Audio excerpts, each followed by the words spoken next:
So here we are.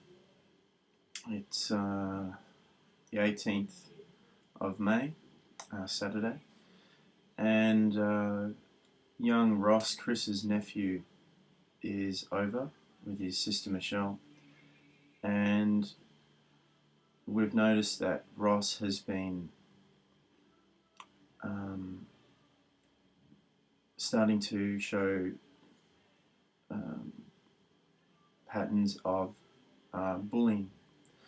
So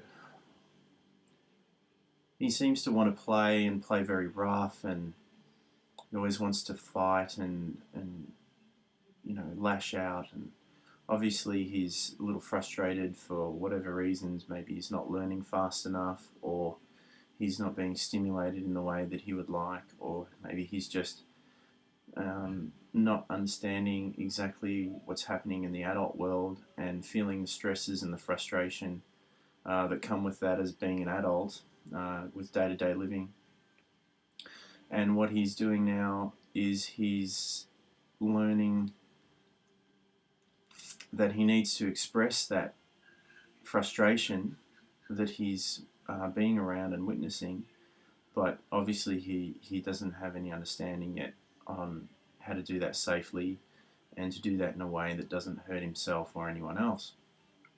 So Chris was out in the backyard and playing with him and just play fighting, really, like we used to do as kids all the time. And we see in nature, and especially in the big cats, the young cubs will hunt each other and fight each other, and it's all very playful. And every now and then, some of them get a little hurt, or there's a few yelps, or whimpering or whatever. But that's part of the learning process and understanding pain and the different levels and the depths of pain. And what we were looking at is like we've noticed now that there's sandbox therapy and painting therapy and play therapy, that we thought that possibly play fight therapy could be a new area that can really discharge the charge that the kids are having on an emotional level.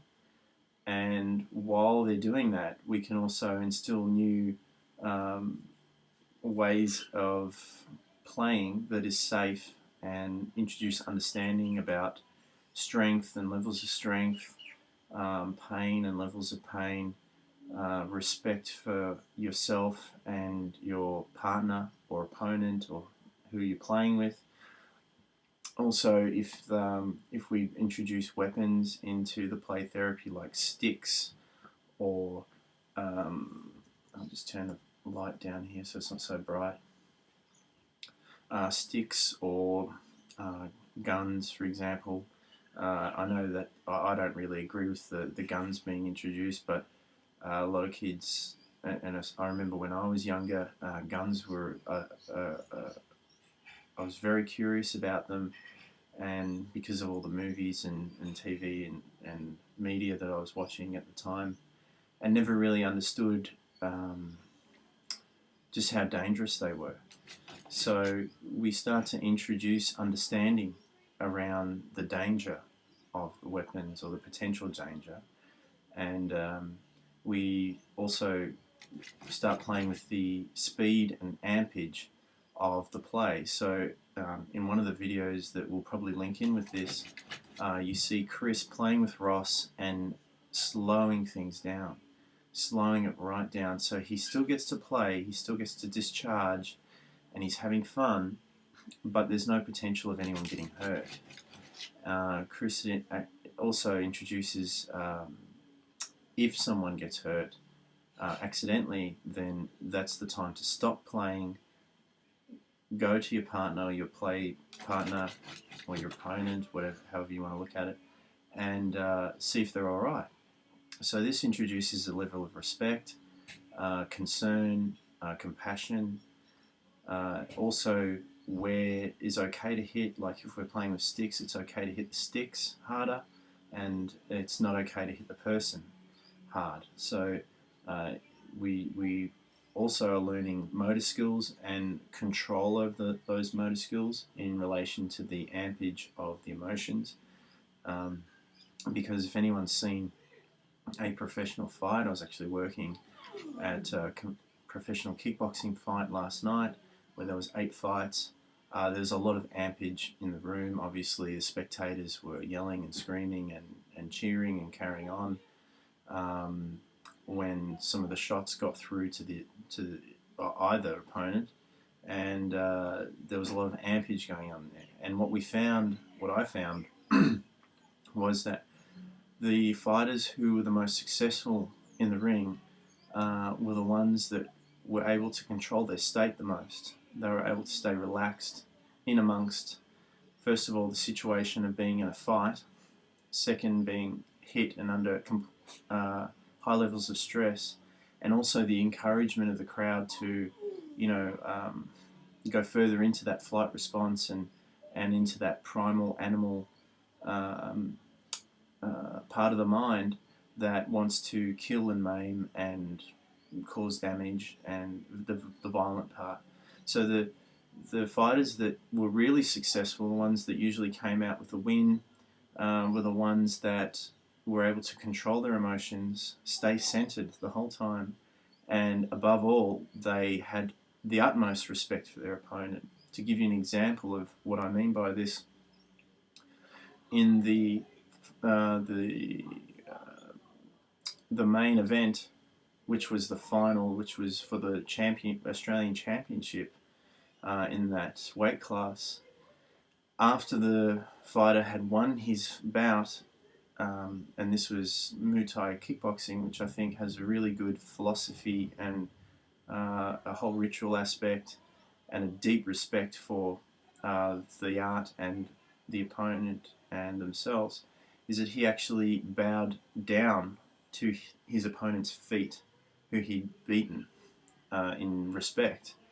And some people might see that as just going through the motions, but the way I saw that from a very high level, and when you get to master everything as a warrior, you develop a deep respect for your opponent, so much so that you actually see that there is no separation between you and your opponent. Your opponent is you, and that if you defeat them, that is a reflection of you offering themselves to you for you to test yourself against.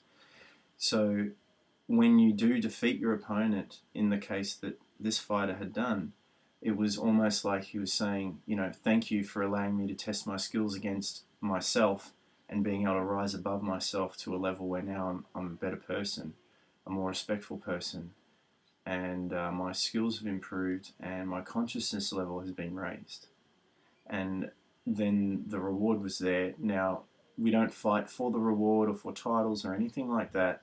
That's just a byproduct of the training and the deep level of commitment to oneself and the dedication to constantly look to improve oneself.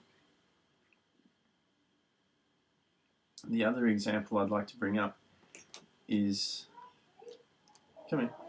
if you've watched the movie 300, you'll see right at the beginning of the film, the character Leonidas, as a child, is being trained by his father in the arena inside the city, and it's like a big sand pit inside the outdoor structure, and it's quite intense. You see the father giving the child a couple of shots to show him the seriousness of the play, and although there was no real risk, because obviously in this case the father was instilling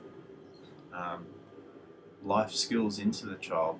It wasn't an abusive setting, and you can see that he's training him with the seriousness of real life. However, there's no real danger because obviously it's his son and he's not going to put his son in danger. So you see the child getting amped up and enraged and fighting, and then finally he snaps him out of it with a bit of a strike, and then the child calms down.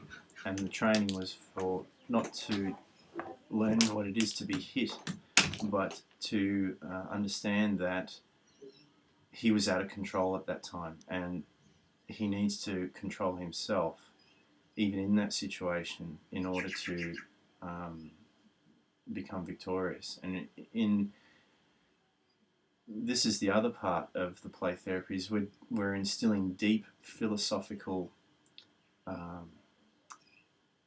let's call them parables or stories or modes of thinking, whereby it's all about you facing what's inside of you, facing those raw emotions and that are seemingly out of control, and accepting them and being in control of yourself, even though those emotions are running through you.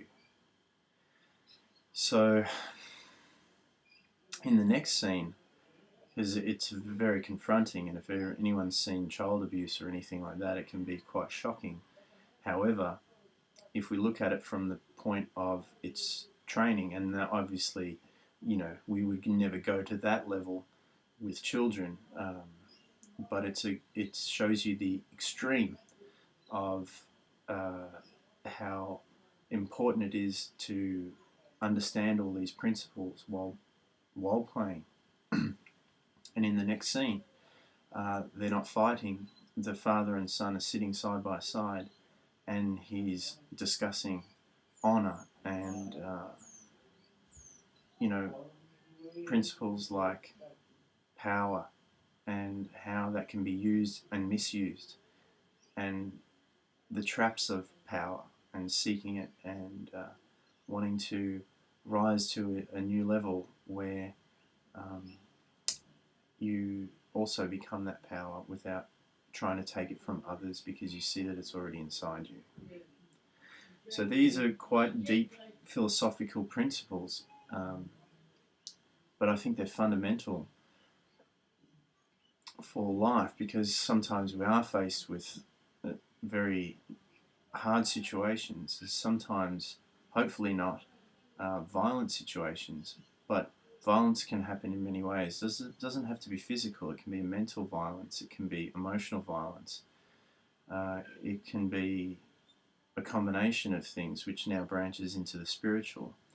So we need to become aware of all these aspects, and I believe that the earlier and the simpler we can become aware of those, then long term we can avoid a lot of heartache and a lot of disappointment and a lot of destruction that is really unnecessary.